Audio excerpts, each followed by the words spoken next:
All right, so now that we found our degree check sheet, let's go through each of the sections. So I'm going to be using this American Culture Studies example here. So let me just make that a little larger. And the very first thing that you notice in the upper left-hand corner is that it has a date, a semester and a year. So again, hopefully yours will say fall of 2020 for those incoming freshmen or first year students this fall. You'll also notice below there it has the degree program as well as your major.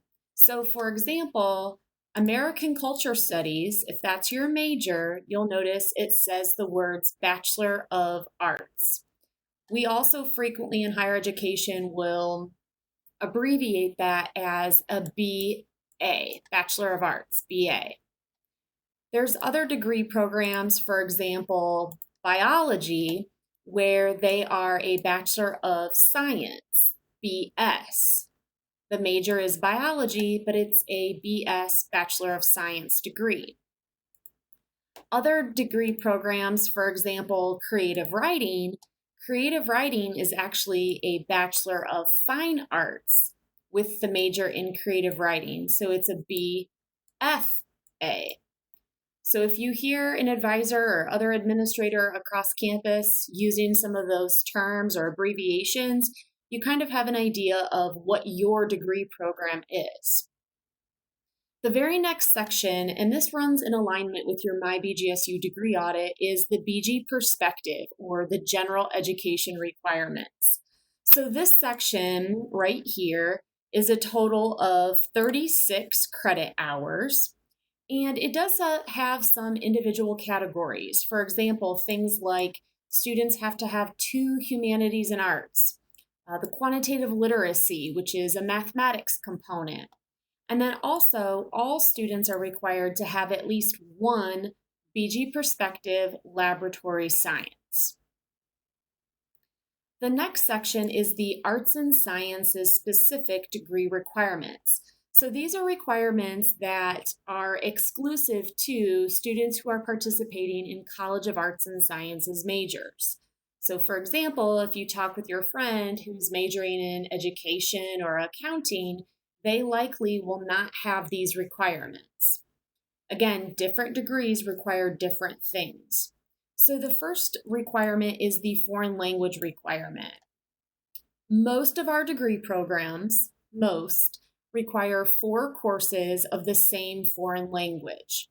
Students are welcome to place into a higher level of their language via a placement test through the Department of World Languages website. You'll also notice that our college requires a lab science course. So this is something that you'll want to take a look at those specific courses that are approved for arts and sciences lab science. The final section on the left-hand side is our multidisciplinary component section, or the MDC. This is a grouping of 4 courses, and they each have to come from a different subject prefix. So for example, 1 history, 1 Russian, 1 ethnic studies, 1 women's studies, 1 sociology, 1 biology, 1 chemistry, and 1 classical civilizations class. You get the idea. Also, you have to have at least 2 of the 4 courses in this section down here at the 3,000, 4,000 level. The other big caveat is not every course fits a multidisciplinary component. So you need to check your degree audit or the Arts and Sciences Handbook to make sure the course you're selecting is indeed approved for MDC requirements. Also, even if you see that a class that's part of your major is approved for MDC, you may not use it for both categories. So for example, if you're a history major or minor and you take History 1510, You can definitely take that class, but you may not use it in the multidisciplinary component and the major or minor. Can't do that. No overlapping.